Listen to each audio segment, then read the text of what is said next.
Radio Okitalk, Radio Okitalk, von Mensch zu Mensch.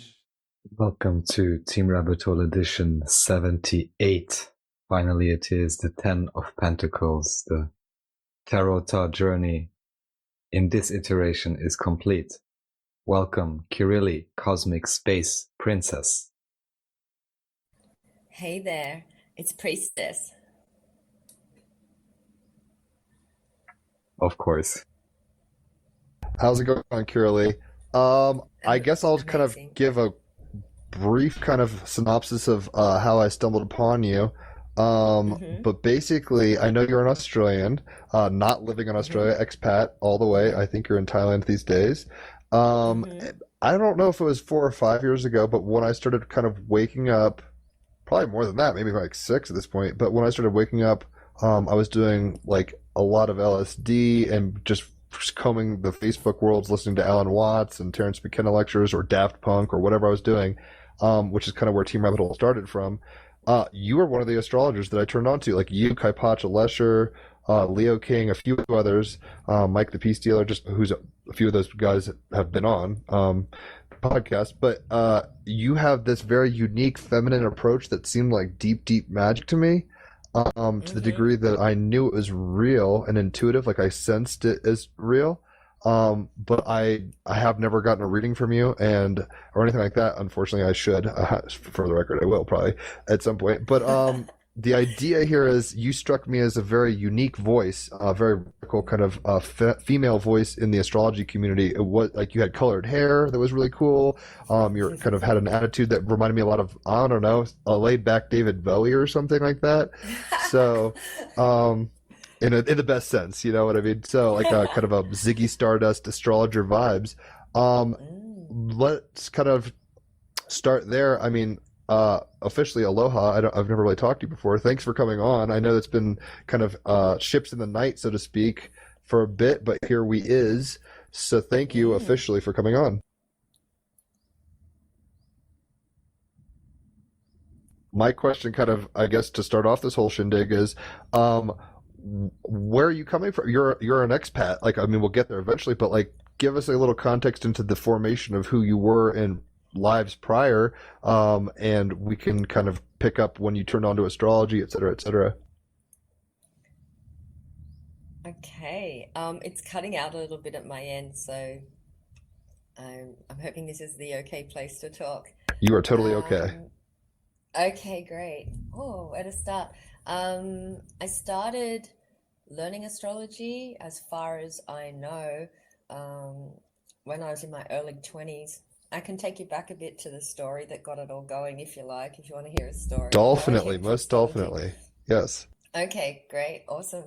All right, so I do remember, like, I was living in punk households and stuff in my late teens and early 20s, and there was this girl that had been, like, hassling me. She was pretty, like, pretty gnarly when it came to me. Anyway, one day she had this astrology chart. This is in the early 90s. And she decided in front of all these people in this kitchen, in this big share household, to go, I have Kirily's astrology chart. And I'm thinking, what is this? And she starts telling everyone how boring it is. And that I have this Virgo rising and blah, blah, blah, blah. Anyway, I'd had enough of this girl. So I start this huge argument with her, and I'm like, I do not have Virgo rising, blah, blah, blah. I didn't know anything about astrology. I didn't know what she was talking about. I'd never seen an astrology chart. So we're having this big war, and I am so determined that I don't have Virgo rising, even though in the back of my head I'm thinking, what even is Virgo rising? You know what I mean? Like, why am I arguing about this so much? Anyway, after this big drama, I stormed out, and I knew that a friend had just gotten a computer. It was the early 90s, and he said he had an astrology program, so I don't know what it would have been on. And I went over to his house, and I went and saw him. I'm like, right, you have to do my astrology. I have to find out what this stupid thing is so I can go tell this girl to, you know, F off. Anyway, so he did my chart, and he goes, no, you've got Leo rising. And I felt so vindicated, because I'm like, that's it. I knew I had Leo rising, and then I'm back in my head, I'm like, man, what am I even thinking? I don't even know what Leo rising means, right? So anyway, in full Scorpio fashion, I'm a Scorpio sun. I'm like, I'm not ever going to let anyone do that to me again. So like I went home and I had my astrology chart now, and I just started this obsession with astrology. I started looking for books in secondhand bookstores. I just started looking for everything I could find about astrology, and I sat up every night on my bed for hours into the early hours of the morning with any astrology books I had around me, and I just studied intensively and obsessively, full Scorpio style. First my own chart, of course, and then pulled in all my family's charts and started learning from there. So it just started instantaneously, and it was an obsession straight away, and I just haven't stopped, like I just have not stopped this love that I've had for so long. The curious thing is this though, when I was 30 years old, so this is like 10 years later or something, I'm so astrology 10 years later, my father rings me and he's like, hey, we found a box of your stuff at home. And I'm like, no, you couldn't have, because I thought I cleared everything out before I left when I was a teenager. And he's like, no, we think it's your stuff. And anyway, so I went out to his place to get this box of stuff. And when I opened it, out comes reams and reams and reams of this old computer paper stuff we used to write on in primary school, like in the 70s. And it is just full of me writing about astrology, like so much astrology, like I'm obsessed with it when I'm a little kid. Now, I'd forgotten about that because I had this argument with my father when I don't know, I must have been about, 10 years old or 11 years old or something. And I remember now, because he's very strict Catholic, and my mother had told him that I'd been playing with astrology and all this sort of stuff. Anyway, he went into this furious rage and came and saw me in it, and he screamed at me that astrology was the work of the devil, and I just saw how scared he was. Like, he was scared. I was going to take the whole family to hell if I continued with this astrology. So I decided in that day to just put it down, even though I was really loving it, because I didn't want my father so upset. So somehow in my scorpionic brain, that just went into the unconscious completely. And I completely forgot about astrology. So it wasn't until this girl harassed me, some 10 years later, that something got triggered and awakened again, and I got back into it. And so it was pretty neat, I thought. By the time I'm getting close to 30, it was my father that, tipped me off to deliver me back this inner childhood news that you were always into astrology. And so I think that's pretty profound. The karma was paid. Really? Is that your interpretation? Tell me about it. It's funny. First of all, beautiful story. It goes to show you, first of all, Scorpios. I don't know what's going on in your chart, like if you're an Aries moon or what's going on, but it's like they'll fight for what they believe in, even if they don't know what it is. So she knew she wasn't a Virgo rising, but she's gonna fight for it. I'm also a Leo rising, so props on that front. Ironically, this episode is the 78th episode we're doing, and I tend to take the numbers and reduce them to the major arcana, and ironically enough, this is the devil episode, so it's resonant even at that level where you're saying your dad was afraid of the devil, and that's kind of what you're dealing with, right? So I'll just say really quick we've had David DeAngelis, who made the Starman Tarot deck, come on the podcast before. Shout out David. I love his deck. But really quickly, what the synopsis for the devil is, it says, I am the master deceiver, and it is time to break the spell. Embracing your inner trickster, giving into temptations, making choices based on impulse rather than desire, deceiving yourself, feeling hopeless, right? So a lot of kind of connotations that ironically come up in a way with the story you just said, where it's like, in order to deal with it, you impulsively reacted to basically please dad, which is in a sense good. I'm not really hating on that. In a sense, not good. Obviously, you can expound upon why. It was compassion, because I was given so much devil news as a child. I was constantly told I had the devil in me. It was all devil, and I just thought everyone was nuts as a kid. I'm like, there's no such thing as a devil. Everyone's mental. Like the nuns, the parents, the teachers, everyone's insane around here. So when I saw my father going crazy on the devil stuff, I'm like, look, in my brain, I'm thinking, I don't believe this, but I can see that you do. So it was out of love for him. I'm like, okay, I like this, but it's not nearly as hardcore as how scared you are right now. So I'm just going to drop it. So that was a gift to him. Right, and like you were saying, yeah, I guess my interpretation of the situation would be if he's the one who arbitrated your reemergence into it through that kind of focal point, that's totally Yeah. higher self karmic stuff going on, or whatever you want to call it. It seems like, he ripped off the band-aid early as a kid, or cut you in such a way that you bled, and now here's the bandage. Go fix yourself back up, kiddo, or whatever. Yeah, it's amazing. My first impression of it when that came to me, like I was around 30 years old, also concluding the Saturn return, which was gnarly.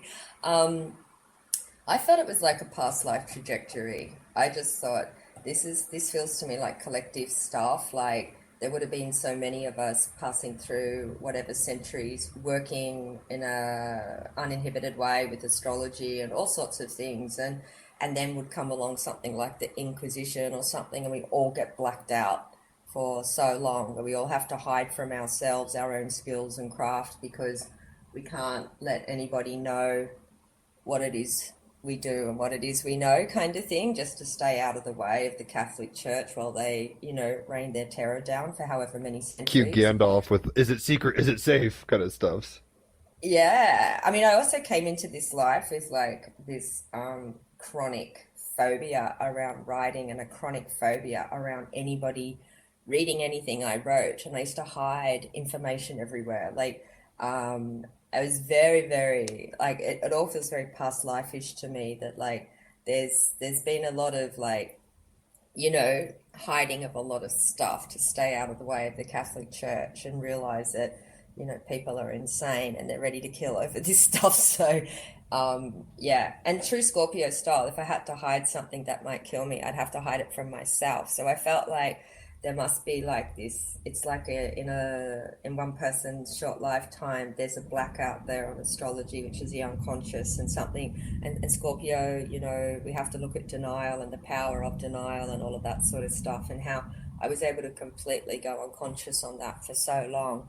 And then when it came back, it was just so beautiful. And the other writing that was in there that I'd obviously hidden was came back as well. So yeah, pretty amazing. So, out of curiosity, I don't have your chart in front of me. What are kind of some of your Yeah. major placements? You're a sun, what Uh, house? do That you kind want of me to stuff, man. send you my chart? You could do that. I totally just realized I sent you a whole sign. I didn't scroll deep enough into my memory banks to send you places. I can do that in a second. But I am curious because you are like a very strong character, like in the best sense of the way. Like I tend to look at. I mean, I'm a double Gemini and basically 11th house sun, 10th house moon in Priestess, and I found that like observing really interesting Pokemon on the game of life or whatever, like you're one of these Pokemon where I've always kind of known that you're highly magical. I mean, I could sense that, right? So, give us kind of a context in terms of like when did it go from oh this girl's reading my chart and I'm kind of like house party like vibes of awareness and gnosis. Like when did you start taking the initiatory path into becoming an astrologer? How did that look? Okay. So I stayed, just like I said, I was somewhat obsessed with astrology. So I just kept it as a passion really, and just dive deep. I then, yeah, this is the 90s, right? So I'm in my own universe with astrology. I don't know anybody else really studying it or who knows much about it.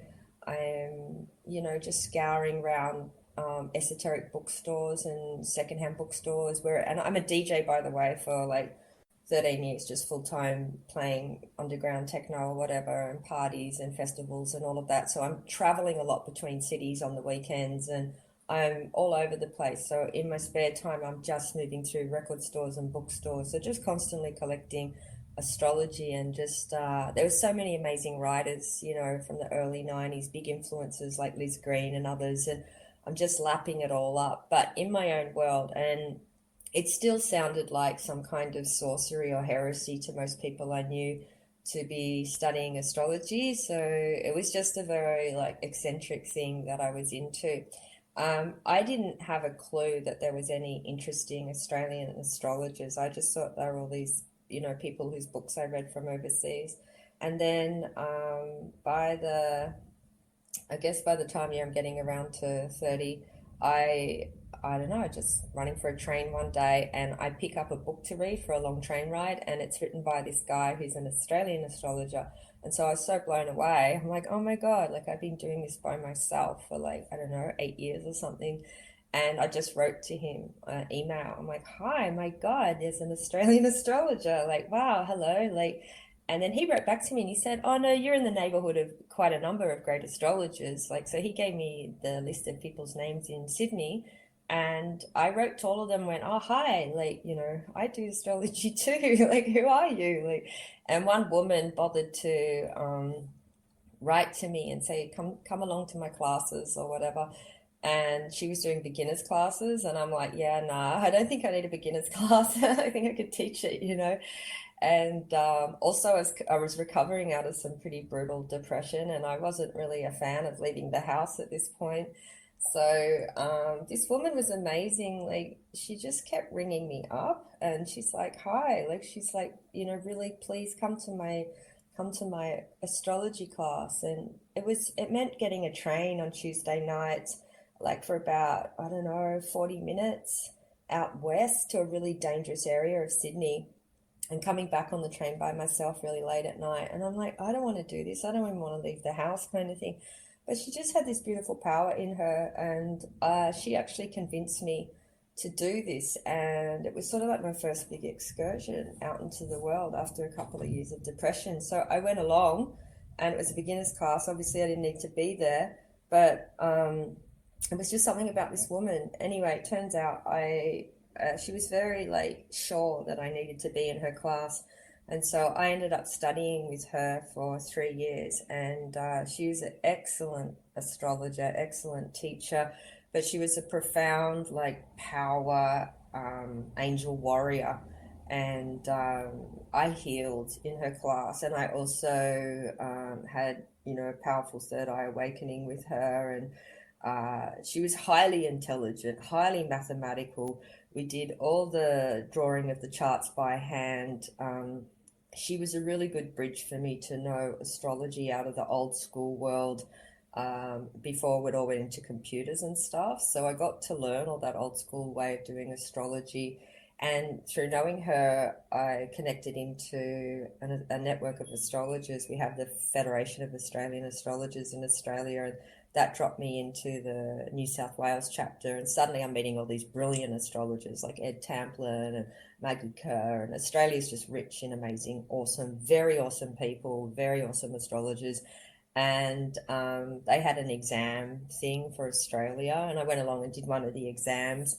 And I got 100%, and Yeet. calculations. Good job. And the mathematics. I was the only one that had ever got that, and they gave me this award. And suddenly I was getting celebrated in this community, and I'm like this little punk chick DJ. Being like, everyone loved me. They're like, who is this girl? Like, where did she come from? I'm like, hi everybody. So I just kind of dropped in to this sort of community of people that I still to this day love dearly, all of them. Like. And then I started going along to the astrology conferences and just meeting.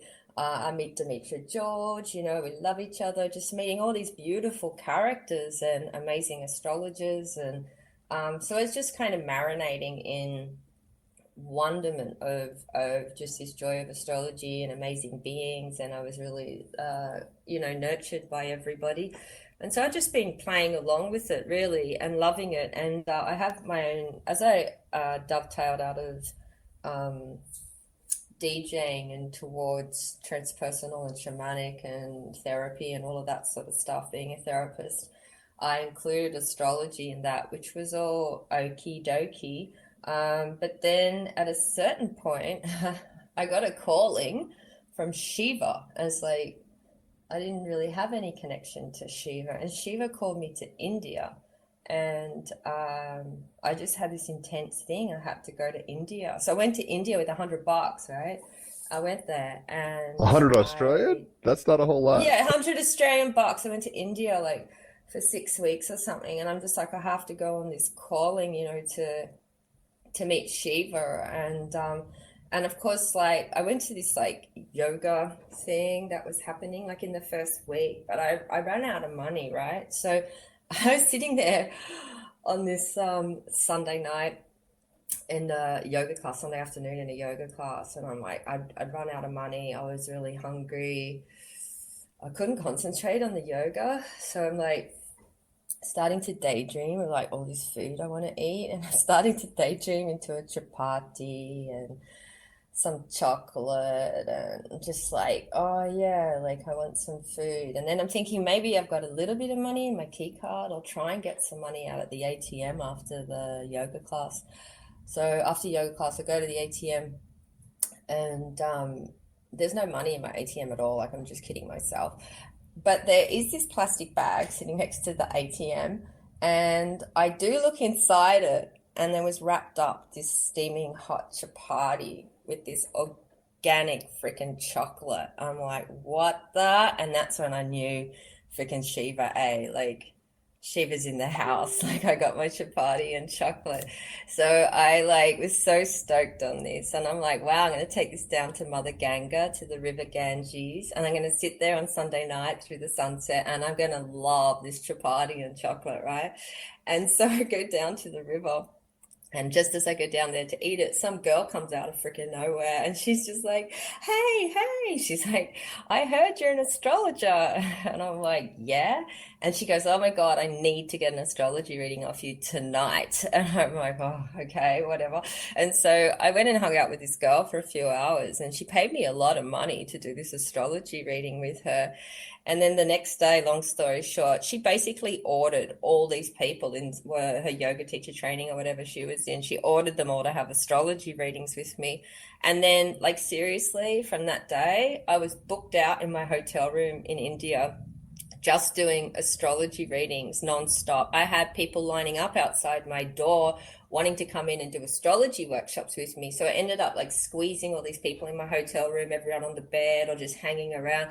And I was just knocked out as this full-time astrologer there. I also in that time met this Vedic, he's like a astrologer Brahmin. So like he came from a family with like a unbroken lineage of astrology that lasted like over 800 years and was this very well-renowned Brahmin astrologer in northern India. And I went and sat with him and did some, just watched him do astrology, and he did my chart and stuff. And I had this full-on like spiritual awakening in this moment, which I feel was Shiva, who suddenly was like, I don't know, it was like from that point I never needed to look at astrology charts kind of again in a 2D way. From that place, it was like this full third eye awakening, and suddenly astrology just went into a whole different level for me. Like, I was now able to channel it in a whole different level. And then I went away and studied with this man for about a week. Just studied enough Indian astrology to know that I don't need to study it. Like, I just leave that system alone and respect it and just stay with Western astrology. But after that, also living in India for that time, I realized everyone was like, their whole world lives on astrology, and I'd never seen anything like it in Australia. Like, I'd been a total like eccentric nutter doing astrology in Australia, whereas in India it was the norm. And anyway, all of that was enough for me to come back from India and go, wow, I've been awakened on some level with astrology. That's next level. And then I won't tell you the next story unless it comes through, but then I did get a calling from Kuan Yin later to come to Thailand, and part of that calling was to work full-time as an astrologer. So it's been like, it took about 20 years for me to get to the point where I'm just reading it through the higher chakras, and there's a lot of light in it for me doing astrology work, and yeah, it's just another level. So I would imagine now that the way to study this is to, first study it technically and do all the research and line it all up intellectually, and but then eventually work on yourself to become an instrument of it, so that and go through the awakening, so the astrology can move through something at the level of what I was witnessing with the Brahmin priests. So that's where, and I called myself Kirily Cosmic Space Priestess without really knowing that there was this component to it that goes beyond the regular way of understanding mind. So yeah, that's been my trajectory with it. So I feel like I've come into full stream with it maybe 20 years into it. Well, as Paris Hilton would say, that's hot. I'm curious. Maybe Raphael has some questions. I want to make sure he has the opportunity to ask them. But in terms of the Shiva thing, what was the phenomenological kind of um, experience that made you think it was that energy? And I am curious in terms of what kind of experience. I mean, I'm a double Gemini. I'm asking all these questions. Mm, What did Kuan Yin trigger you? And you're in Thailand now. You're doing the mission now. So that's kind of this mm, bodhisattva compassion feminine mm, Asian thing. I don't know how, I mm. mean, let's presume everybody hasn't taken comparative religion studies. Give us kind of an idea of how these initiations kind of felt, first Okay. person style. Yeah, yeah, great.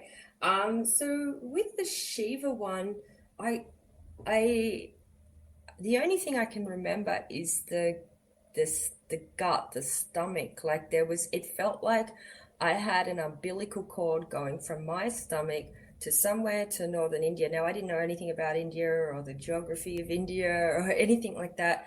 And oh, that's right. No, hang on, no. Yeah, okay. I did I did have an encounter, another encounter with Shiva when I got to India. I just forgot. So it was a sense of, and also just getting signs around Shiva. It was the same thing with Kuan Yin. Like I got the calling from her. I was sitting with the calling from her and had answered it. Like it took about a couple of months before I was able to distill it was actually Kuan Yin. So I think in terms of the callings that I have, they usually start viscerally. Like there's something happening, some sort of phenomena, what feels like at a bodily or energy body level, and then there's some kind of visions of a sense of where this is heading before it actually crystallizes as a deity. So with the Shiva one, I can't even remember. I'd have to go back through my journals to find out how that crystallized. I do remember at the time, yeah, it was such a shock that it was Shiva. I mean, in terms of Indian deities, I guess the only one I was really grieving with at that point was Ganesha, and that was just because I don't know, I didn't even know who Ganesha was, but I love collecting Ganesha's images, and I had them everywhere. But yeah, the Shiva thing definitely came through as this stomach thing, this writhing stomach thing, and yeah, just feeling this this call from my belly to northern India. And then I don't know why I thought this must be Shiva. I guess it aligned. And then when I got there, I did have an encounter where I actually met Shiva through doing I went to a tantric workshop, and I was working with this When in girl. India, as they say. Yeah, yeah, and I met this, like, I was working with this girl, another Scorpio, and I don't know, we just fell into this thing together, um, and then she just started like caressing me, and she just kept saying to me, looking into my eyes, she was just like, my eyes kept wanting to close and look away, look away, look away. And she just kept looking into my eyes and just saying, keep looking into my eyes, keep looking into my eyes, keep looking into my eyes. And as I did that, I kept looking into her eyes, and that's where I first met Shiva. I was just like, wow, like I saw this extraordinarily beautiful being. I'm just like, wow. Like, and then I was just like, and it was a job to keep my eyes open and keep looking into her eyes to see through the eyes of Shiva. And that sort of stayed with me as a spiritual practice then for some time, like maybe a year or two, of just always just remembering to look into the eyes of Shiva and keep my eyes open and just keep looking into the eyes. So I guess it was something around, yeah, just feeling called in through to other realms, and yeah, just keeping my eyes open, which is very sort of metaphoric for stay awake, just stay awake, just keep your eyes open, keep looking into my eyes, and let everything else dissolve around that. And then I continued to, I just really fell in love with Shiva. I think Shiva's the ultimate rock god, like And when very, you say very, very rock, you're probably not beautiful. meaning like igneous rocks. You mean like rock and roll. Yeah, like, yeah, yeah, yeah. Like, yeah, Iggy So Pop just for the compared record, to because Shiva. I'm not that astute on Hindu mythology. Ironically, I've gotten one tarot reading once before, and the guy was like, "Ganesh is a guide for you. Odin's a guide for you. Thoth is a guide. Like, check this shit Ah, out." And I know Raphael yeah. is looking probably right now at a Ganesha mural or something in his room. He's into Ganesh. So it's funny. I know a little about that, the obstacle remover and placer, ironically, of obstacles, but that kind of energy, Shiva, in my estimation, and correct me if I'm wrong, is kind of the observer, and Shakti's like life. It's almost like patter mother kind of energy of a fundament, in a sense, in a Hindu uh, framework. Am I getting that right? Where it's like this is the divine witness, and I guess all the material reality, the matrix, mother, womb stuff is Shakti. So my understanding is tantric, so I don't really know too much about Hindu. I'll just say one thing before I go there. First to know is that most of my experience of the deities is that I get to know them exactly like this. I get called, I work through the energetics and the visionary plane, and I come to know them usually in my own way. I never usually open up a book and study them, though I've done that with Greek mythology and all of that sort of stuff, and astrology, which is great, which I love. But of the last umpteen years, these callings have just sort of seemed to have come out of nowhere, and I'm sort of playing catch up around a lot of this stuff. So with Shiva, my understanding is tantric, which is uh, a religion that was, it's not a religion, it was like a tradition that was focused on liberation, that was in full swing about 1,000 years ago, and was I'd say it was one of the most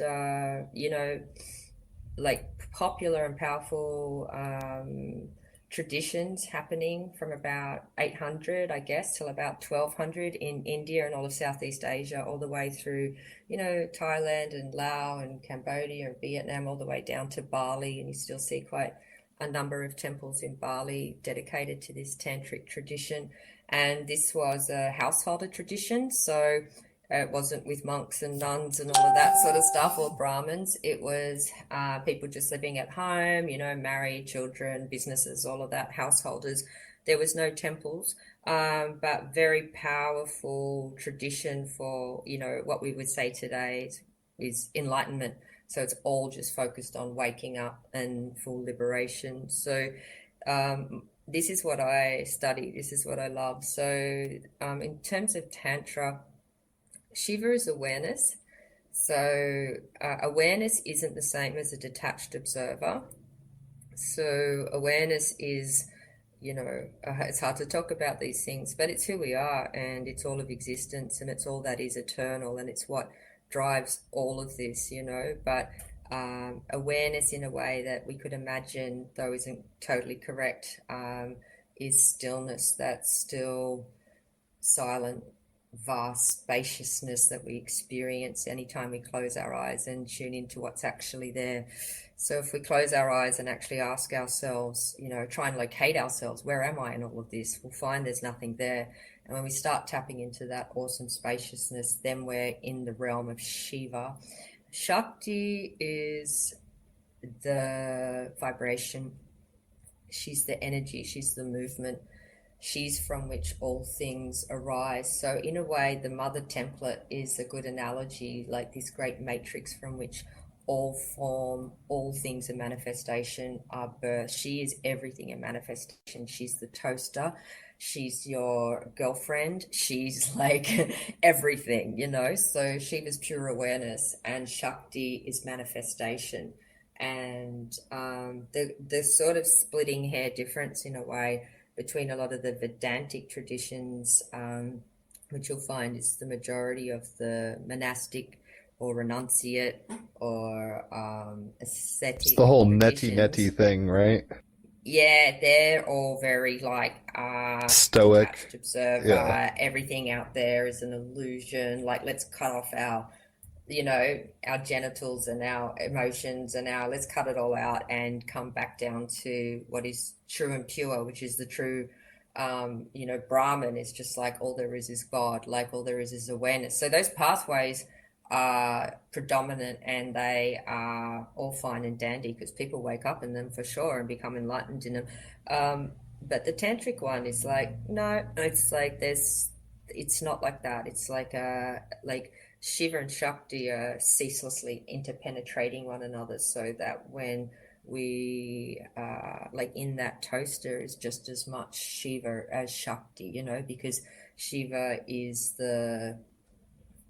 Shiva is awareness, is everything. It's in everything. Everything is made of awareness. Like there's just no separation of these things. So this is why tantrics fully embody everything: the instincts, the taste, the flavors, the pleasures, the life. It's just like it's all good. It's all Shiva. It's all Shakti. There's no separation. So it's a different way of traveling the path of liberation.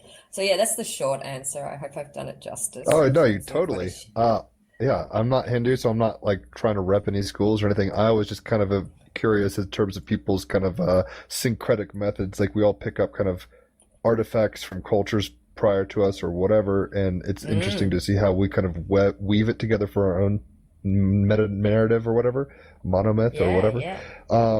Raphael has been kind of quiet. I don't know if he has any questions. No questions in particular. It's just always good to point out the differentiations between, as you laid out, the properly understood tantric and ascetic ways and so on and so forth.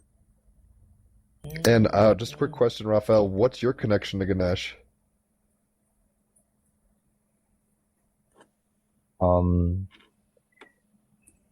Well, I would say initially it's just equally intuitive as Kirily pointed out, so no particular reason. At some point, as explained in the last episode, I just then went out and was like, oh, I want a new like art for my room. What am I gonna use? I'm gonna use this huge 3x3 meters or whatever Ganesh thing because it looks cool. And that's how it started. And other than that, I mean, I mentioned before the idea of the brain intersection from below looks like Ganesh. So in retrospect, I could say, Ganesh is the guardian of the threshold, blood-brain barrier, you may say. And then also everyone on some degree can identify this, especially in a position such as ours as well. So I'm not surprised that Jim, also you have it as a guardian. I mean, who doesn't? It's one of the most liked deities in India especially. But I would say for those who are in any capacity in the role of translating information, higher frequency information, let's say, or divulging information or making it accessible, are all related to the scribe and wisdom aspects of Ganesh, and also very much to the guardian of the threshold aspect. So that's kind of how I look at it. And of course then, abundance, removing and creation of obstacles, but really this idea of guardian of the threshold. Word. I think I heard you maybe shuffling tarot cards, Kirily, but I was like, is she getting real magical on us? Shush! Don't make any noise. I realized I was in headphones. I couldn't hear it. I'm like, stop it. Oh, you're cool. I love it. It's good. It's good. Background white noise. I prefer that to traffic noises. It's all good. I think what you were kind of saying, Raphael, just then kind of resonated with the fact that I don't know about your proclivities with psychedelics, Kirily. You don't have to incriminate yourself if you don't want to, kind of thing. I'm an advocate for sure. I mean, that's what Team Rabbit is all about. Kind of, McKenna, Alan Watts, find the others, Timothy Leary, rather, find the others, kind of thing.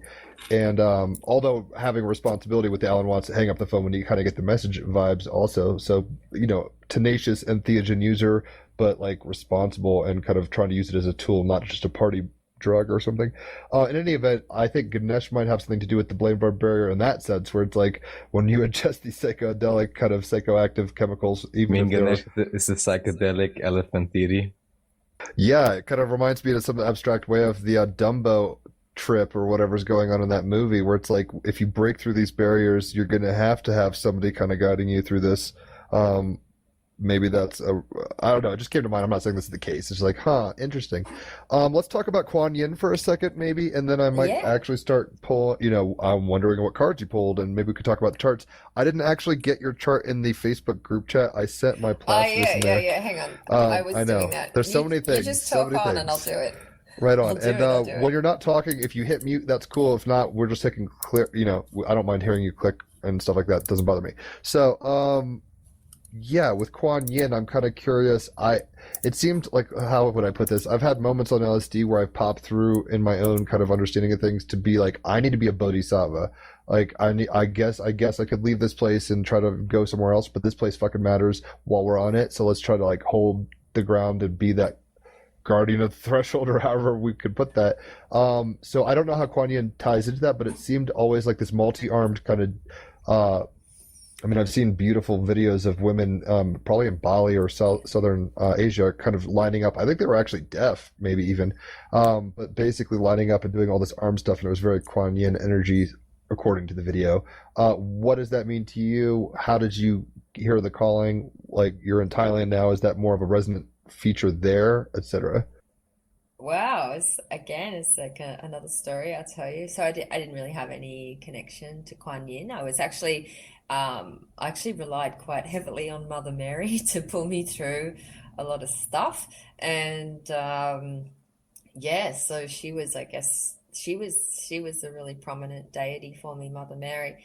Then it's another like huffing puffing moment, like when I'm getting into that huff puff with that girl over astrology. I had a moment in Australia because dentistry is so freaking expensive, like, and I got served this dental bill and told how much my next one was going to be for something.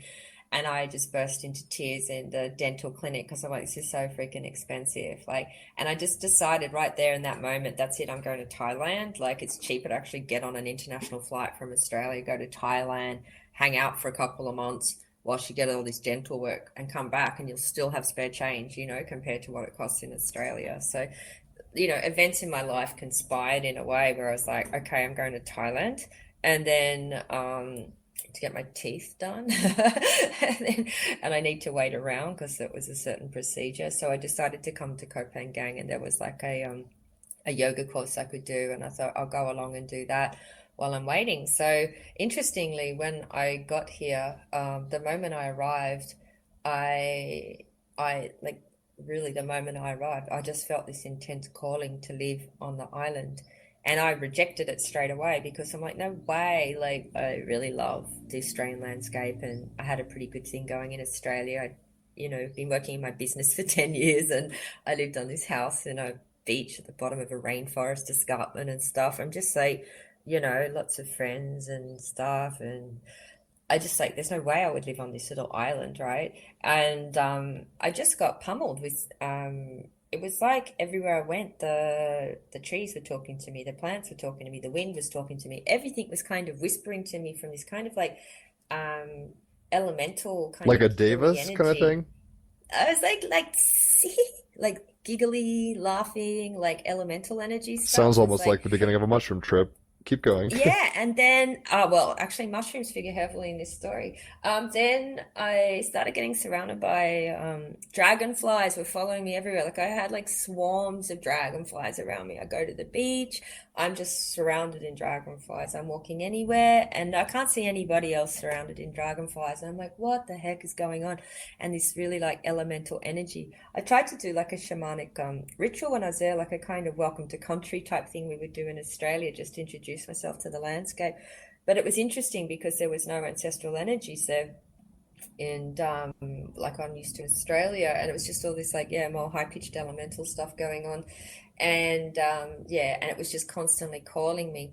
And finally, like oh, that's right, I kept like feeling like I'd look up into the sky and look into these sort of cloud formations, and I could sense there was like a female presence there that was behind all these elementals being the messengers. And I'm like, there's this female presence. So I was going around to people on the island going, is there a female deity of this island? And they was like, no. I was like, is there a goddess of this island? No. I'm just like, okay.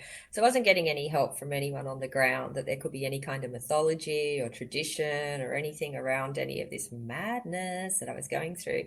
And then one day I just suddenly realized I need to find a mushroom shaman. I need to do a mushroom ceremony to find out what this is. Now, I'd never heard of a mushroom shaman. I'd never heard about mushroom ceremonies, but I knew ayahuasca and stuff. So I thought maybe, I don't know, somewhere in my brain, it was all just, it has to be mushrooms, like not ayahuasca, even though I could have gone to a ayahuasca ceremony.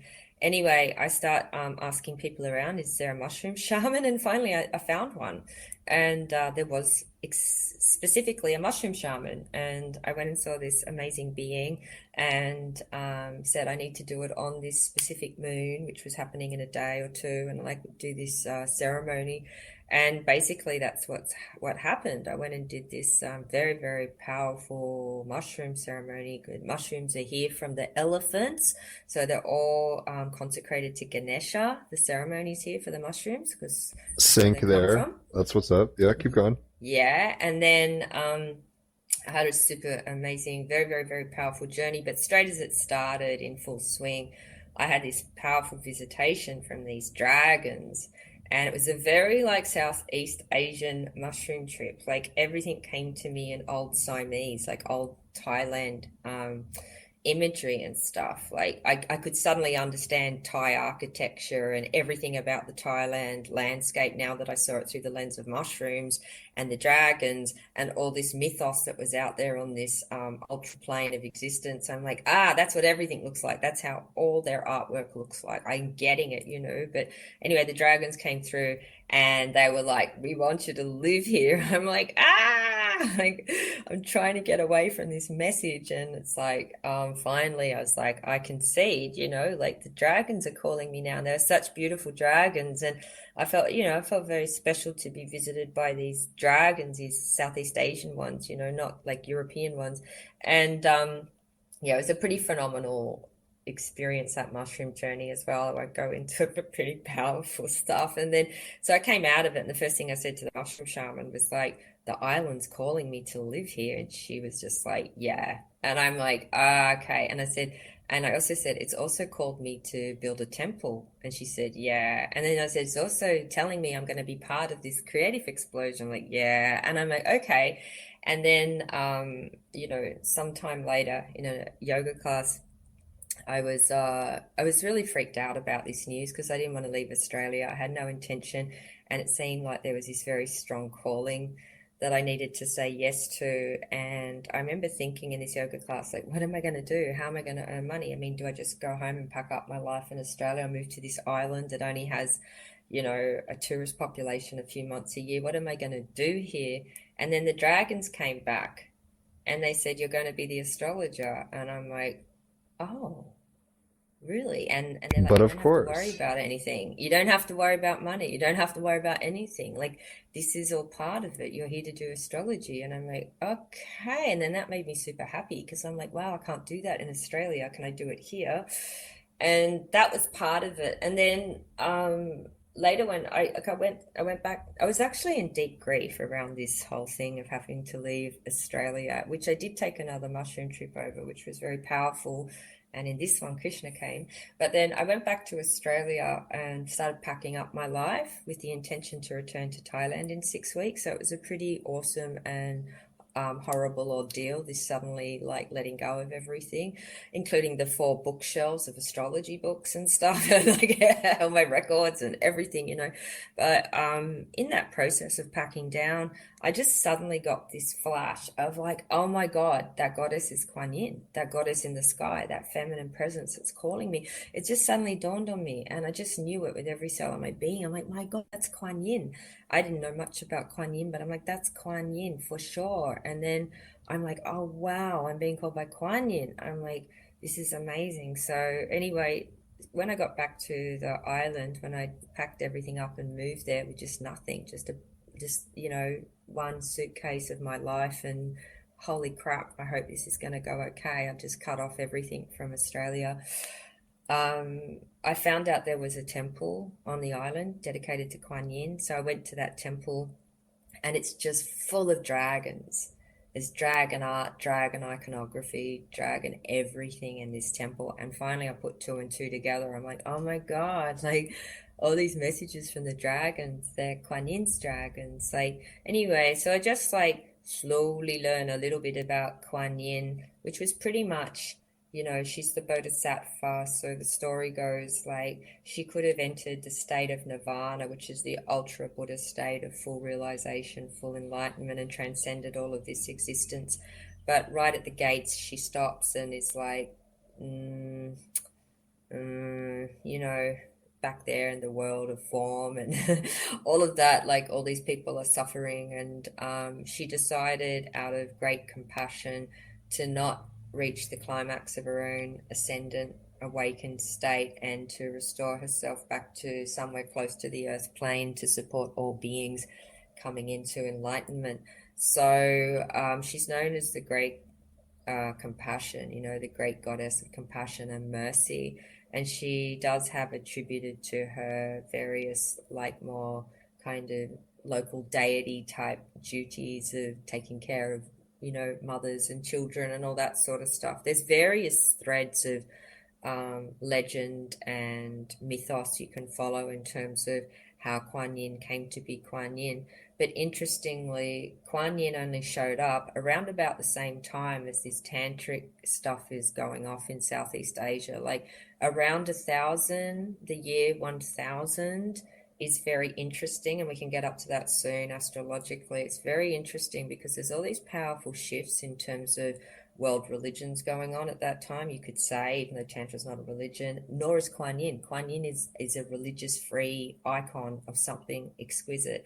So she originally was a male in the Tibetan tradition, Avalokiteshvara. I don't know how to say it Tibetan way, but it's she originally was the male bodhisattva. That somewhere around the year 1000, like in terms of the archaeological evidence, they start to see the first statues revealed of Kuan Yin in the feminine form, and she becomes incredibly popular in China in the feminine form and is obviously incredibly popular to this day. So there's a transfiguration out of male and into female, and I dig it. And so she's seen as originally as this Tibetan deity that transfigures into a female one in China. Or there's legends about her. But anyway, from my end, again, I don't like to get too techie or intellectual about the deities in terms of like, just having some just awakenings, how they unfold.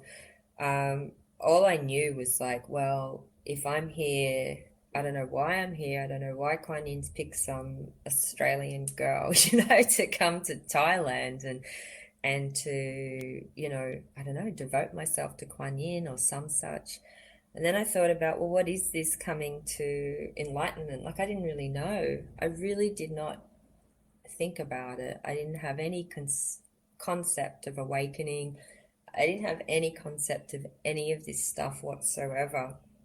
So I was still like a punk, and just obsessed with music and things like that, and just like, why me? Like, why am I here? And then I thought, to serve her is to support all beings come to enlightenment.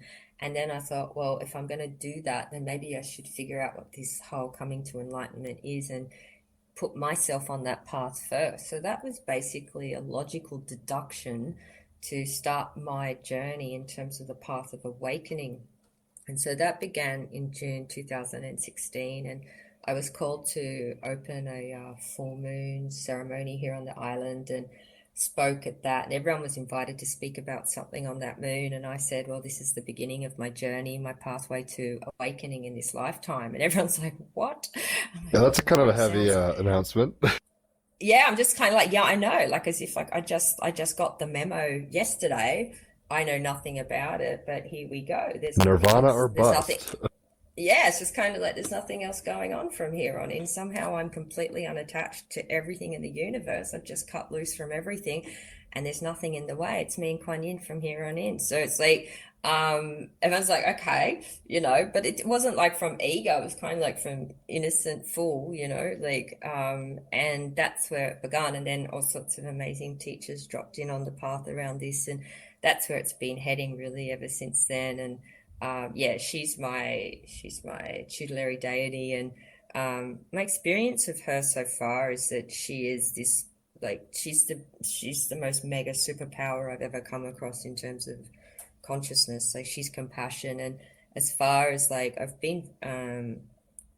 had so many experiences now, profound experiences of attuning to her power, and it's just this I call it the realm of compassion. Like, I don't really hear many people talking about compassion in the way that I've come to understand it through embodying Kuan Yin awareness. It's just so powerful. That's all I can say. It's all seeing, that's for sure. And in terms of like healing out of trauma and all sorts of stuff, like it's very, very powerful. Like I'm pretty sure like compassion is the answer. It's the medicine for trauma and for healing. And I know words won't do it justice, but the Well, you are a direction. third house sun Scorpio. You're doing pretty good with the words, I have to say. Yeah.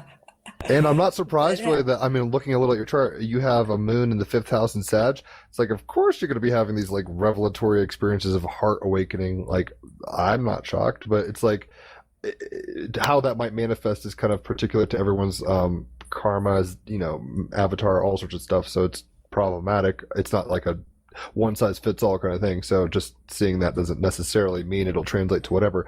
Let's go ahead and take a quick music break, and when we come back, we'll talk more about astrology in particular. But thank you so much for those stories, because that helped me kind of understand who you are. Now that I'm realizing it, I've been watching your journey probably while you were moving to Thailand and stuff. Like I didn't realize you yeah, weren't yeah, yeah, there yet. yeah. Yes, Yeah, that's yeah. dope. Because I knew there was a tone that you were picking up. A more Kuan Yin tone, I guess I could say, and I watched it happen on Facebook, kids. So Mm. it's fun to watch Apotheosis live in action, I guess. Team Rabbit Hole 78 with Kirily, the cosmic space priestess. We've been talking about relocation and translocation. Do continue.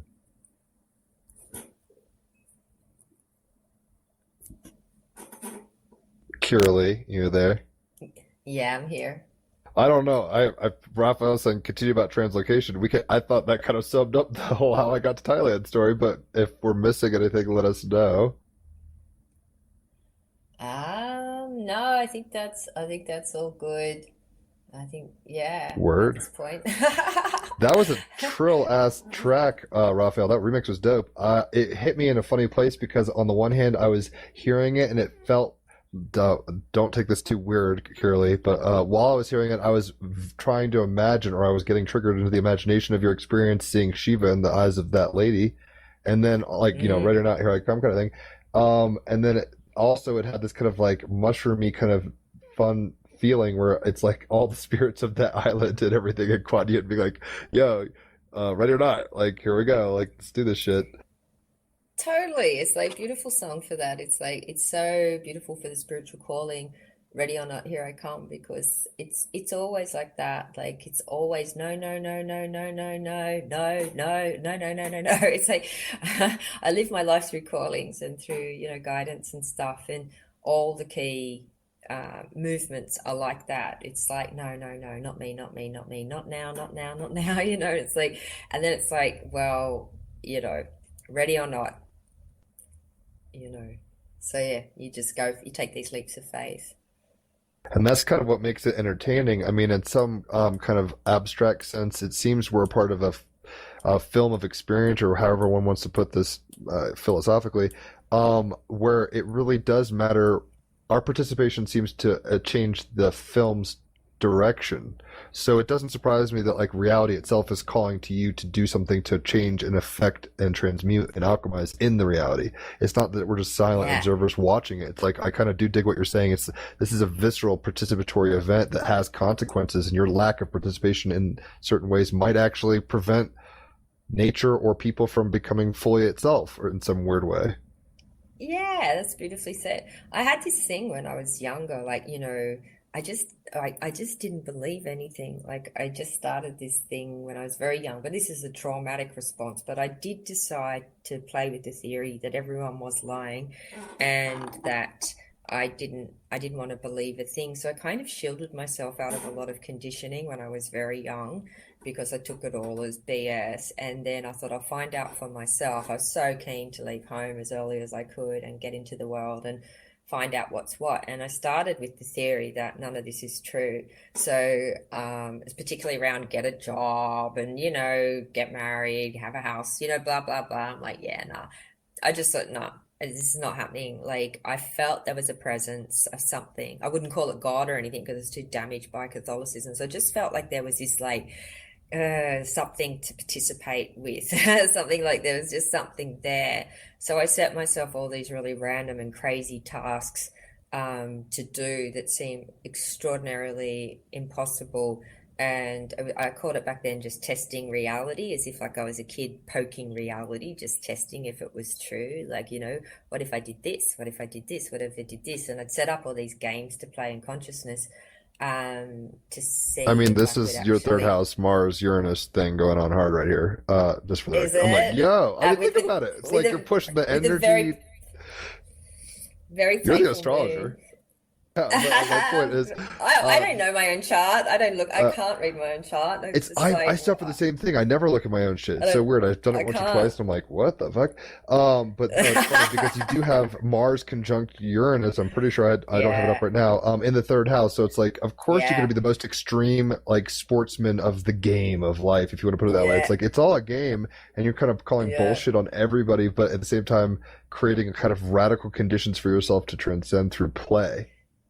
Yeah, yeah. So I like one of the first gifts I gave myself, like these days I'd call it like a transpersonal resource, but I decided to give myself unlimited access pass. So I gave myself that gift when I was sort of around about 20 or something, and that meant I could go anywhere. I could go anywhere in the world. I could get on aeroplanes. I could go to big rock festivals. I could walk through any gate anywhere, and I had in my mind an unlimited all access pass. And I thought, well, this is the imagination. Nobody else has thought to give themselves this, I bet, but I have. Where did that come from? And let's see if it works. And so I would get up and I would travel places around the world by myself and not have any money, not know the language, pre-internet, no guides, no nothing. And I just play all these games in consciousness because it'll be like the only thing that I can work with is is awareness and just constantly setting up games to get me through all these different kind of virtual realities I was experiencing by traveling in other countries and cultures and stuff, and just throwing myself headlong at life and just seeing what I could find out without anything anybody else was saying of how this whole game worked, kind of thing. So yeah, like a really strong penchant for experimentation. And of course back then, like I absolutely love psychedelics. Like I was just slamming acid massively, like when I was younger. I loved it Team so Rabbit Hole much. approved. And All good. yeah, I loved it. I loved it so much. I loved it so much. I took so much it eventually stopped working on me. So I was really bummed about that.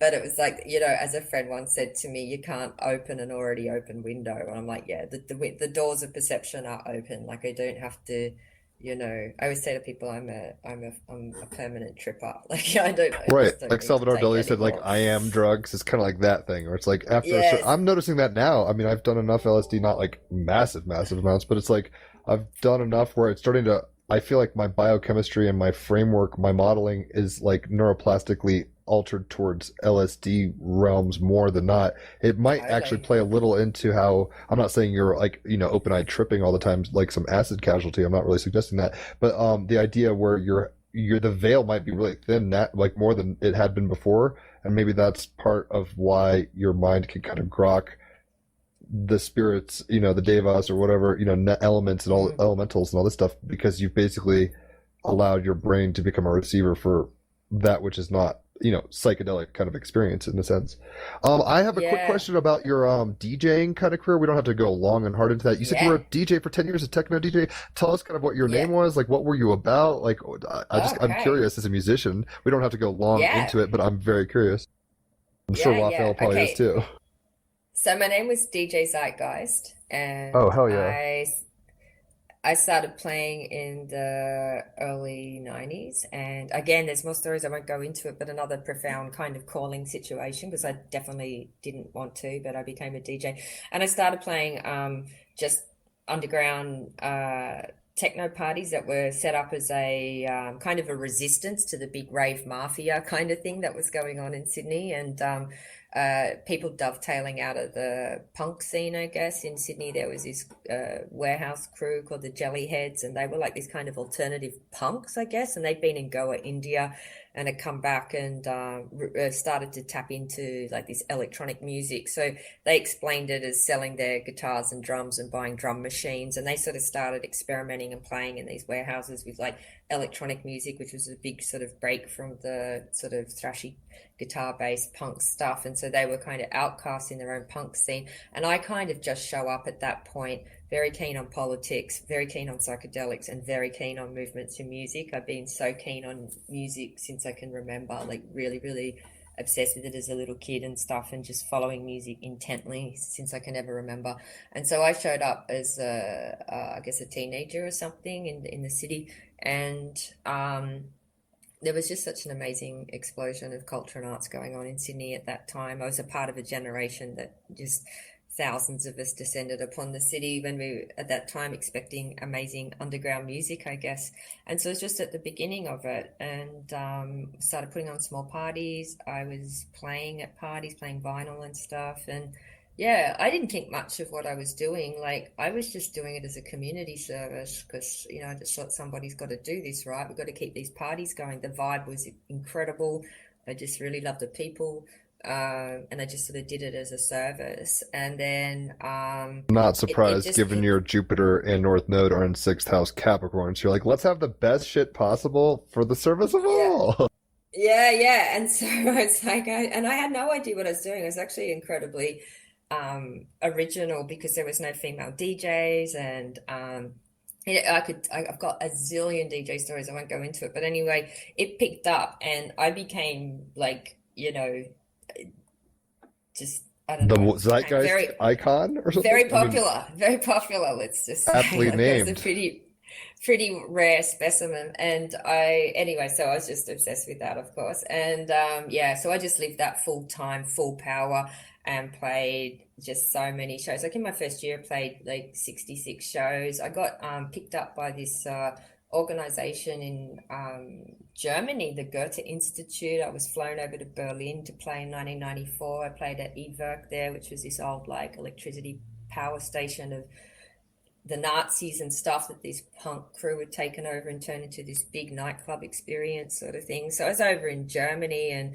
this is where all the amazing music was coming from. So where my name came from, and I'm like, whoa, what's going on here? So I played all that, and yeah, just played the biggest festivals in Australia. I don't know if you've heard of Aphex Twin, but I got to play with him and travel with him repeatedly, and I loved him so much. And like, so it was just like this dream run. I just felt like that's where I started to really think, my God, if there's anything like guidance or anyone that's out there in the non-physical for me, I'm suddenly being gifted all this stuff. It's really amazing. Like, I was on this pure run and just so much joy. Like, these are like seriously the most amazing years of just living this life with all these amazing beings and just full-time partying and traveling and DJing, and it's just freaking awesome. And so I was doing that up until I was in my early 30s, like about 33 or something. And so I think I was DJing for like 13 years or something. So what was the what was the causal for you kind of to remove yourself from that reality tunnel? Oh gosh, that was like, it was an intuition again that I need to change, but also there was a distinct shift that was going on in myself that I didn't like. So it's like I started, like, I went from it all being just a ginormous kind of like, wow, like an amazing celebration. And I loved playing with the image. Like, everyone knew me as DJ Zeitgeist, and they call me Zeitgeist, which I thought was hilarious. And nobody really knew me, which was fine. I didn't care. I was like, I discovered my Leo rising finally, and I'd become like a glorified Leo, and I was totally rock star, and it was so much fun.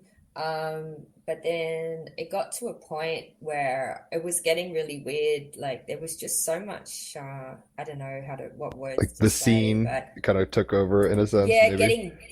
getting all this like DJ worship and people behaving to me in ways that was very kind of you know, like they really have me on a pedestal in such a major kind of way. Also, I was getting a lot of people approaching me with business deals and lucrative deals, and all sorts of stuff was going on. And I started feeling resentment towards all this adulation, and I felt the creepiness of the seduction of the talk about the devil card of all these like players coming in and basically wanting to buy me and wanting to Like own the me, industry or whatever. Yeah, the industry was moving in, and it was just like also a lot of my friends were starting to tell me like, hey, it's kind of getting to the point of it sucks hanging out with you because you're constantly surrounded by all these people, and it's like it's sort of hard to access you these days kind of thing. And like I'm just kind of like, yeah, I'm not really actually enjoying it either. So and there was Well, that's a gracious wake-up call. It could have been way worse. You could have like woken up with a needle in your arm or something crazy. I was kind of expecting something hardcore. It was really weird. It was like I went away to Europe to DJ. By this point, I had a record label. I was making records overseas. I was playing over there.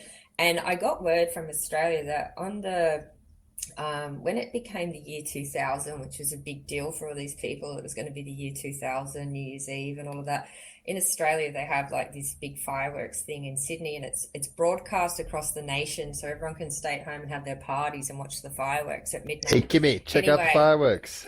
Yeah, and it's like there's like one TV network will get the lucrative deal to have the fireworks. Anyway, that TV network had done a documentary thing on me maybe the year before or something. Anyway, apparently they played that whole episode of me before the fireworks of that 2000 thing, and that everybody knew who I was by that point. And Scorpio died on the inside. When I was overseas and I heard that, I was just like, I've had enough. This is going too far. I don't really want to get to that level of being known. And also, I mean, you are a Scorpio. You're like, where's a rock to hide under? I need to. Yeah, this is totally. too much. And the thing that kept coming through the back of my head was like because I was starting to feel resentful towards the whole thing and the whole adulation and fans and all of that, I started saying to myself, if I continue down this path, the wheels of my spiritual carriage are going to fall off. And I didn't know what that meant, but it felt like, because I didn't really have a spiritual life or a spiritual path, I was just like, something's going wrong with me and I don't like it. Like, so I started to pull myself out of the game, like, and it was sad because I really loved all of this stuff, but it had changed the flavor. And and I always respected artists that pulled themselves out at the top of their game anyway and never went on to become really boring and stayed and all of that. So I'm like, this is my there's your Uranus conjunct Mars. You're like, I do rebellious things for fun. Yeah. Well, actually, it was weird because in the end, what I did was run for cover and go play some really obscure, dark, screwed up music that none of my fans would follow me into. So it's like I tried to stop DJing, but it's very hard to stop the momentum of that. And it took me a while, but I started putting on altogether different types of parties and a whole different paradigm. And that was lots of fun. And that went on for a few more years. And then finally... Was that more like Nine Inch Nails, David Lynchian kind of vibes? I'm trying to get my head around what you went into. I made a sound system called System Corrupt in 2001. And instead of like, you know, having DJs' names on the flyers and stuff, we all just wore all black, and we were just System Corrupt, and we were just in service all night to the party. But we didn't put on parties just to you know, hey everyone, come have a good night out. Like, we kind of socially engineered all our parties to be like pretty screwed up kind of social engineering and art events. So almost like chaos magician Dionysian chaos magician stuff. And everyone was making this style of music called breakcore, and we were making our own homegrown version of it, which most of it was comedy, right? So most of it was hilarious. It went along with our stupid concepts for parties. And we just started something that should be very unsuccessful because it was just heading in all the opposite direction of any of the paradigm we'd be in for putting on parties and music and stuff. And it too became very popular in the underground. Your North Node is in Capricorn, girl, with Jupiter. Like, you got the Midas touch. Like, you should never doubt that. So it's like, even the shit you don't want to succeed is going to work.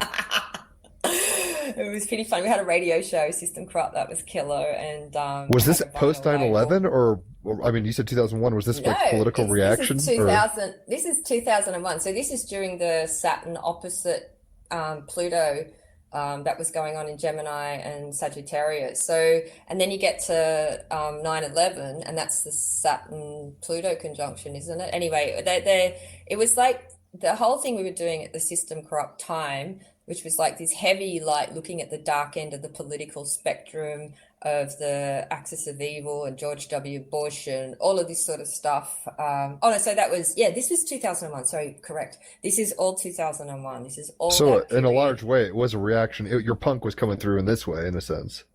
Well, the first party we did was a New Year's Eve party it was the beginning of 2001. And I'd come out of techno land, which was all pretty, you know, what techno's like, but it's pretty positive, you know, it's not dark and sinister and heavy and all of that. And then all of a sudden I start this new group, this new sound system, 2001, and I call the beginning of the year, but it's the beginning of the century. I call that party The Real Fuck Begin, and it seemed like a very like, whoa, what's that name? It was a New Year's Eve party, and I'm kind of like, I don't know, it just came to me of like, this is the catalytic start of this century, you know what I mean? So it was like, and then that year too was The Real Fuck Begin. It was a distinct shift moving out of the 90s and into the 2000s, I think, in terms of what was happening culturally, and it kind of pulled me back into society and pulled me back into politics and Grounded you in a weird abstract kind of way. yeah, and brought the music in with us. And I think that what we were doing musically at that point, if we were to repeat that now, people would just get it. They go, oh yeah, right, yeah, because everyone's kind of awake to all this stuff going on now. But still back then it was pretty like, wow, guys, like, is it that bad? I was like, Yeah, the title oh my alone gosh. sounds like putting a cactus in your underwear or something. It's just like, here it comes. Yeah, So yeah, here you it kind of comes, called it. folks. Well, we don't have to keep dwelling on the DJ stuff. I'm fascinated by that. Thank you for sharing that much. It's funny because you were kind of coming up and dealing through a major zeitgeist shift. I mean, in a real Mm, way, whether it was Terence McKenna kind of predicting singularity in 2012 or whatever, that was the roots and the foment. I mean, I remember I'm 34 now, but when the ball dropped on New Year's 2000, people were looking at ATMs wondering if Y2K bug was going to flip shit, and it's obviously mm, millennium, so there was all this kind of like just energy in the air. I'm pretty sure Daft Punk the year before had dropped Discovery. I don't know if you're into them much, but the shift was happening. I mean, even Daft Punk, they're DJs, and they're like all of a sudden like, yo, we had this accident in the fucking studio and now we're robots. It's like transhumanism was gonna, like, internet age was starting to bleed into a point where like hacking and programming and computer mm. reality, the Matrix dropped in 99, right? It was happening. I mean, that's a real shift. I don't know if it's an aeon shift, but at least maybe now we can kind of talk about a little astrology. What do you see? How you were kind of just naming some things. Obviously, there have been big pivot points. Um, Yeah. and we don't have to necessarily talk about 2001. And I kind of want to give the conch to you. You're the astrologer. What kind of um, major? I mean, obviously, we just had the listen to me, Jupiter, Pluto conjunction, Saturn stuff in Capricorn. And it's funny because that happened while I was in Australia. I was in Gold Coast for 3 months, and it didn't feel like anything happened. I was like, oh shit, like this is a big deal, but like it felt like a rock or like a bowling ball being dropped into a pool, but like we didn't get the splash yet.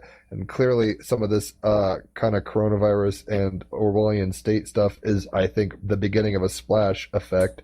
But I kind of want to just let you wax poetic in any way you feel fit. Unless Raphael has any questions, the astrological conch is yours. I just cut out a bit. Yeah, so you'd like me to talk to the astrology of the time of what's happening and your Whatever's clever, experience of yeah. it.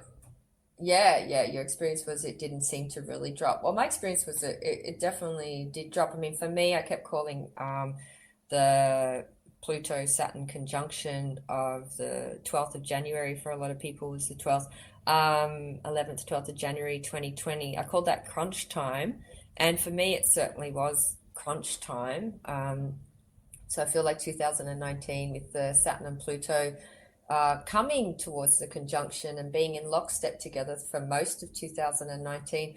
I feel that 2019 and 2020 are like partner years, like they go together.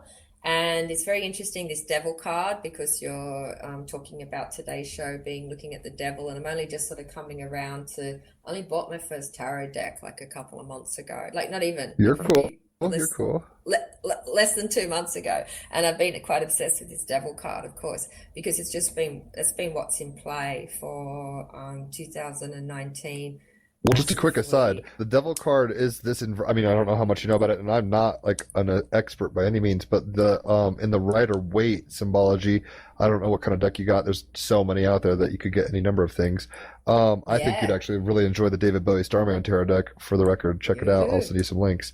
But the idea here being that the devil card is this inversion, essentially energetically, of the Lovers card, which is Gemini. So it's like the Lovers has, you know, the man and the woman kind of looking up at an angel. There's the Tree of Life and all this kind of beautiful stuff, Tree of Knowledge of Good and Evil, whatever, all this kind of Kabbalistic stuff going on. And it's good. It's like, oh, wow, look, we're lovers, we're having fun, we're tantric, however you want to look at that. And then this eventually turns into something where it's like, I'm addicted to my spouse and I have codependence, and it's not what, like, the dream is deferred in some weird, like, you know, in some weird way, like tainted to the, and the angels turned into this Baphomet kind of character with chains attached to the people. So it's like, that which has been good in the summer and the high fruit of, you know, the highness of the Lovers card is turned into this weird kind of dark moment of like, oh shit, attachment, delusion, control, all that jazz. Very Capricornic energy. Yeah, that's beautiful. That's so perfect for how I understand 2019 as well. Like I spoke to, you know, through my videos and stuff, the last few months of 2019, I was saying to people, you should know by now what this sort of, I was talking about like a hologram of reality that people have been playing into that was coming into completely collapse. And for most people, they would understand it through the trajectory of a relationship issue that would have probably been playing out throughout 2019. That sounds very much like your description of the devil card there, like the inverted Lovers card. And also, and for me, crunch time was the collapse of that trajectory, of that hologram. So people would have gone through some, like, yeah, a bit of a shocking wake up calls going on all throughout 2019, but really seeing the whole illusion just smash. But I can also see, like, from the micro level, like people having a personal experience of this in terms of relationships in their life, but also on the macro level, the way people fall in love with the narcissist tyrants and things like that, like we see playing out in America and other countries like Australia and England, and many countries have got this version of this going on.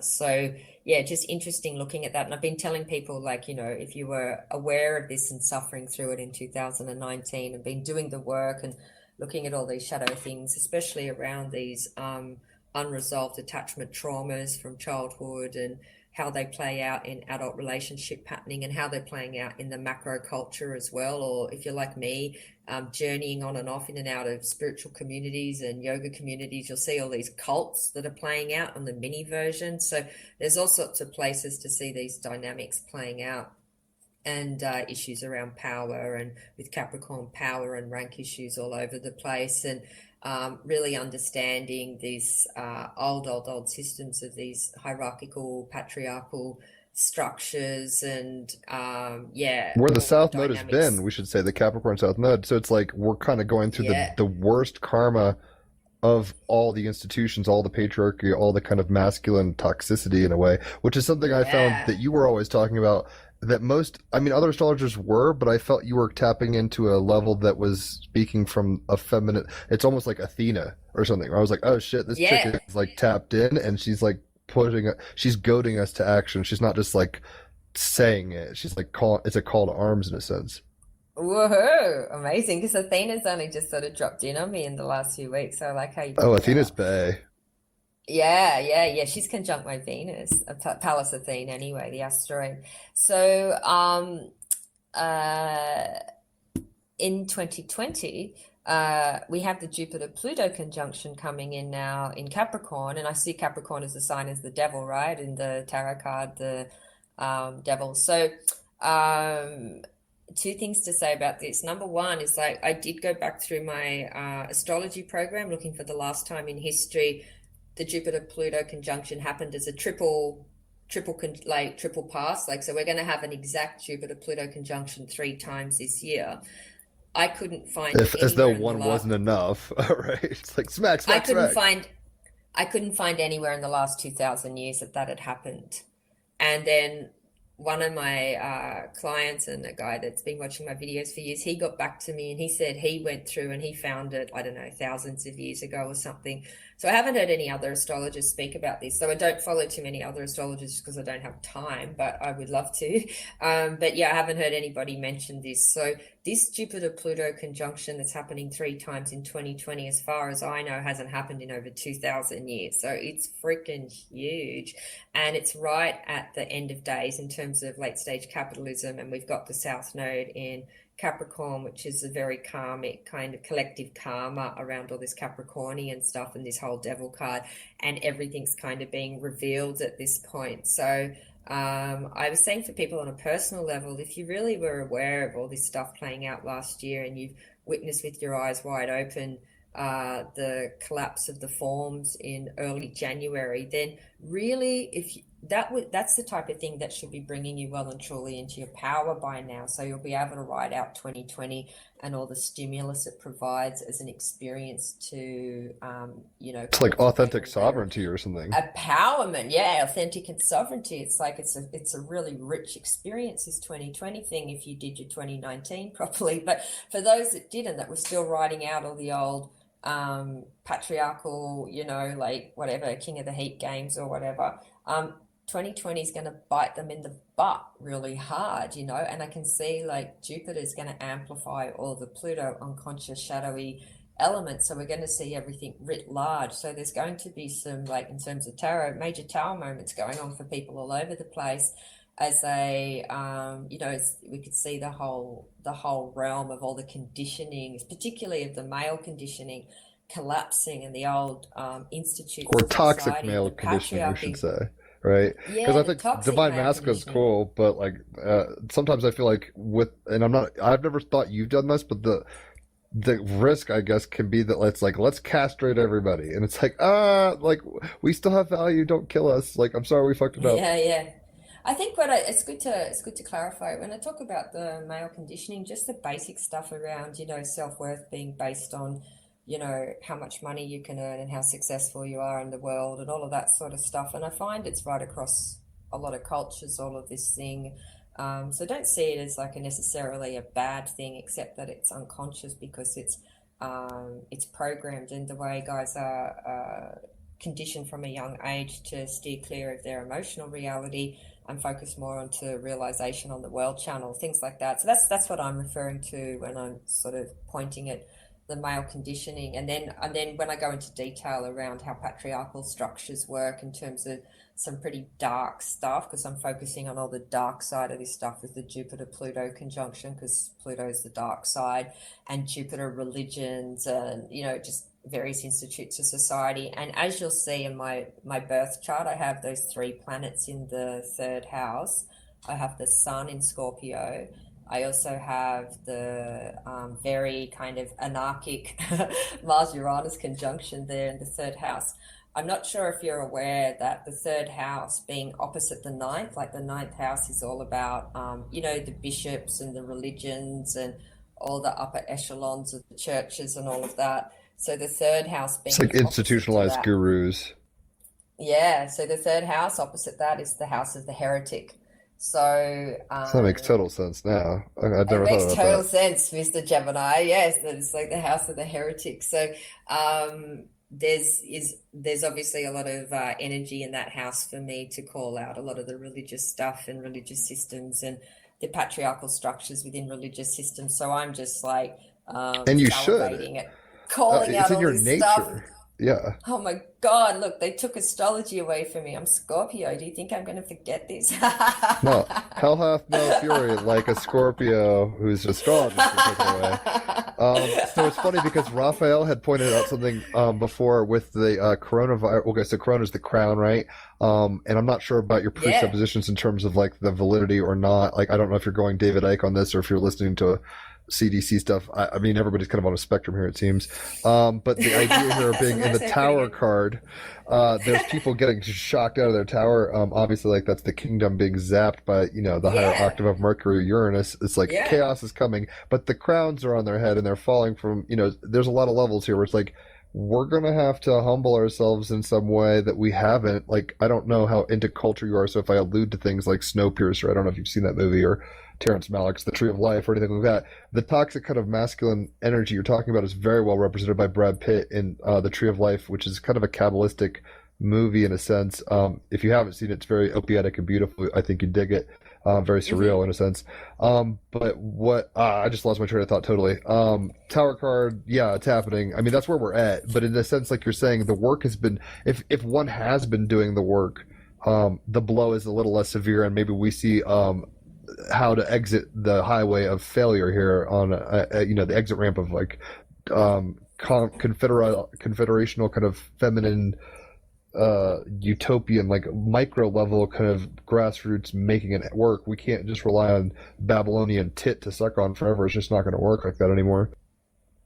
Yeah, I mean, I don't know if you watched my the video I just put out, the new moon in Taurus, like the sort of second half of it.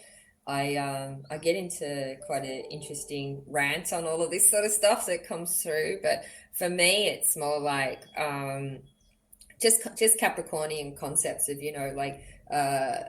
Capricorns typically are facing off with this whole neurosis around fear and insecurity, and there's this constant self-doubt and need to prove themselves in the world somehow, build all these things in the world. And it's like it's coming to that point, like over 2019 and 2020, we can see that so much of the world is made out of the fear matrix, right? And so much in our own personal lives, if we really look into it, a lot of the things that we're motivated by are very Capricornian, our conditioning, our conditioned programming, and our inherent fears, our sense of lack, and I'm not good enough, and all of that sort of stuff. So if we continue to create and make and manifest from that place, we just keep playing out this dynamic or these energetics of fear, and most of the world is like full of it. And then people that are scared tend to be very controlling, or they give away their power to very controlling forces. So it's like this has been going on for a long time. So it's a big wake-up call for humanity as the tower crumbles, as Babylon falls, or the Roman Empire falls, or whatever's going on.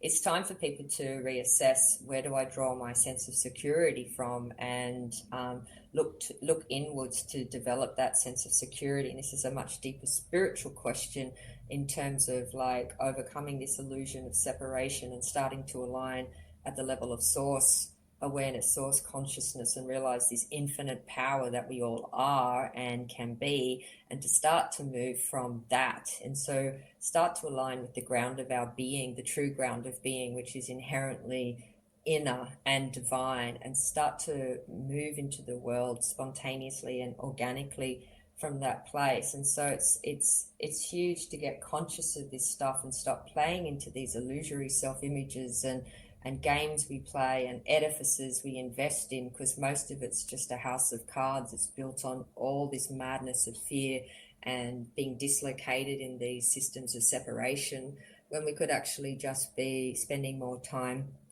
getting connected and come back to that humility that's possible there in terms of that Capricornian journey, and start to, just be and to make from there. So things need to crumble, things need to fall, so we can realign with our true self and our inherently where true power lies, which is within.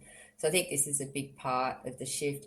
As we come into the 21st century, obviously there's a massive drama that's waiting to unfold in terms of crises that are on the way. And this one to me is just so minor as far as, wealthy Westerners go. It's so ridiculously minor. It's a joke, but people are already showing signs that they aren't still enough or well enough within themselves to handle a little bit of chaos. So, if I could go, or at the very least, anywhere, inconvenience. yeah, I know. I mean, I've got people in my neighborhood who are suddenly overnight human rights activists because they can't go to the beach. It's just like, come on, guys, check out the poverty statistics, check out what's going on in, with the Uyghurs in China or something. It's just, it's kind of ridiculous, I find, on that level, seeing a lot of people's responses. But it definitely is like a blessing on a lot of levels, I think, this whole COVID situation. But I think what's most important for the coming century is that we resource ourselves from the inside out so that we are steady, calm, stable in the face of crisis, and we actually learn where true power comes from, and that we can create our own reality. We can manifest into being that which we perceive, and to start dislocating the ego and start to allow more and more of life to move through us in a way that will reveal itself and heal itself and show us the way. I don't know whether there's enough prophets on the ground and in the skyways who are able to meet enough people to get this shift full power, but we've also got the grace of the universe kicking in now, and Mother Nature kicking in now to forcibly shift us in ways, thank God. But yeah, so I'm totally into guiding people to empowerment with this Jupiter-Pluto conjunction in Capricorn, and finding where empower truly lives, and moving with that and steadying ourselves for what's coming. And we know from our previous conversation that we are creating this reality. Like, things aren't what they seem, at all. I don't know how to describe it right now. Oh, I know Raphael's way on your wave. He's into Bashar and some other things. I don't know if Raphael wants to speak on this on his own behalf. I'm kind of speaking for him.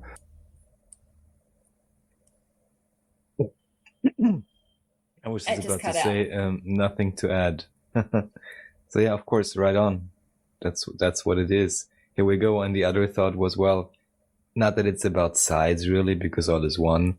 But if we were to differentiate it out in terms of positive and negative polarization, well, we got Kuan Yin and her dragons, and we even got Krishna on our side. So I mean, there is simply no contest, if there ever was one.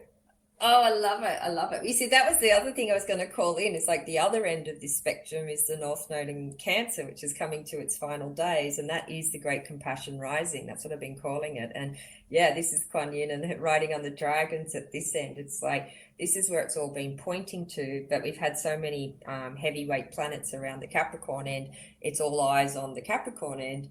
But behind it all is this power, this beautiful power rising. We've also had all these glorious, Neptune sextile Jupiter going on throughout all of 2019. There's constantly been this other, angelic symphony playing in the background going, hello. It's pretty beautiful out here in the high waves. So yeah, I mean, I'm so committed to stay attuned to the most purest and beautiful frequency in every moment of every day, and I'm uncompromising in all of that. And at the same time, I dive in deep like a mosh pit on all the drama going on in duality, and just play in at full power until it starts to get on the nose, and then I pull myself out and restore myself to these other more exquisite rays of being, and just keep ebb and flowing between the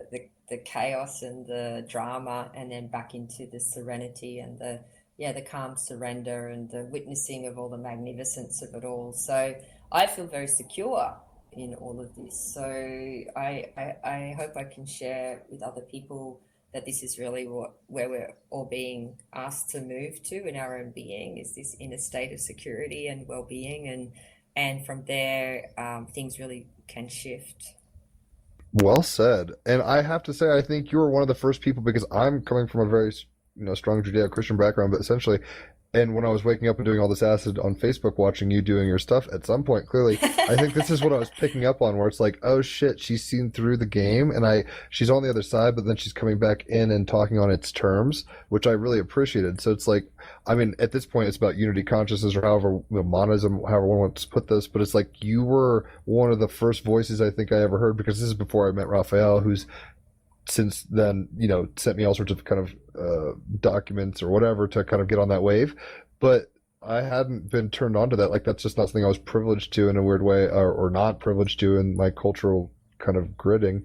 So I do thank you for that, because in some weird way, you have embodied Kuan Yin, you have kind of reached back into the fray of the garbage disposal to pick out the food that you dropped in or whatever. It seems like, you know, even at cost of your own sanity, you've been willing to kind of, not that you've lost your mind, but it's like, it's not fun to re-enter the Matrix, like, in a sense. Like, Neo is like, I guess I'll go back in there and battle Smiths. And it's like, I could tell that you've got that kind of going on. Like what you were just alluding to. It's like, I'm high vibe, I'm doing my awesome shit, and then I choose to put on my gloves and go in and like hack it out. And then you kind of have to do this thing. I don't know how you feel about yugas or the 100th monkey effect, but it seems like, for better or worse, I mean, we had Gemini Brett on the other day, and he was going off into the astrology of whether it was, you know, Celtic or Mayan or all these kind of cultures where it's like the hand of the high man is like happening. Like, this is like, it's getting into basically like Christological return as like vibes, basically. Let's put it that way. He's not a Christian. So it's like, I think we're in for a treat. But that doesn't mean like the darkness, like once it gets lighter, like the darkness becomes more apparent and like the shadows become starker. So it's a weird moment where I think it's actually going according to plan, if we want to put it that way. But it's like the last minute of a clogged toilet is really kind of a moment where it's like, is this going to overflow? Is this like, am I going to get covered in shit? It's like, nah, it's not going to flush. But like, I guess we've decided we preferred some game where the stakes are so fucking high that we just don't know if it's going to work out or not. I think love wins. I mean, I still have the presupposition we're held by through and for love, some kind of Judeo-Christian kind of Tao or something. I'm not sure how it all works, but, I don't know if we've been talking for 2 hours. I don't want to take up your whole morning. It might be a good place to stop. I definitely want to have you come back on if you're keen to do so, and, you know, suss out other kind of things astrologically. We didn't really get into astrology per se. I was actually very pleased with where this went. We got a kind of a picture of who Kirily is, beyond just kind of like, you know, rote kind of astrology, which is your forte, but I really did kind of like the behind the scenes here. It got me a better picture of the strong person that I've been watching on the internet for so long. So thank you for coming on. I don't know if Raphael has any questions or if you had anything you wanted to say in kind of closing here. No, got nothing to add. I'd just like to thank you. It was very fun to listen to your explorations and your journey, and yeah, awesome. And yeah, well, there's really nothing much more to say. All I was thinking about earlier, and some of the things you described, was along the lines of, well, listen, guys and girls, also in terms of your traveling, like that's how you do it, you know, that's how you test the limits of your own consciousness, which is non-existent, by actually throwing yourself into synchronicity. And it, of course it works. That's kind of what I was explaining, like tonight already, another episode. Is and thank you, you know, basically for recounting the story, which is kind of validating what I was just proposing earlier, that, you know, when you live in synchronicity, when you act on your excitement, everything always aligns, and you can do the most unlikely things, and you can even imagine yourself on multipass and then be able to do anything no one else thought you can. And that's just how it is. But to really know it, one thing is a theory and the feeling and the internal knowing, and the other thing is then to really play it out in this life. And that's great. Theory versus because praxis. then you know. Yeah, exactly. It's so beautiful. It's so funny because oh, go ahead. I was just going to say, just picking up on something you said before, Jim. I mean, one of the power challenges, which is like a initiation, if anyone's up for it at this point, is to take the initiation out of fear and into love. So to look at their life and examine their motives around thing and see if it's coming from lack consciousness, and start to examine that more consciously, and then start to shift their mind in the direction of what if I came from love? What if everything I did came from love instead of fear? What might that look like? And challenge themselves into those spaces like you were talking about to live that life. So it sounds super cheesy, but that's pretty much a powerful transition I think a lot of people could be facing right now if they're doing their deep listening.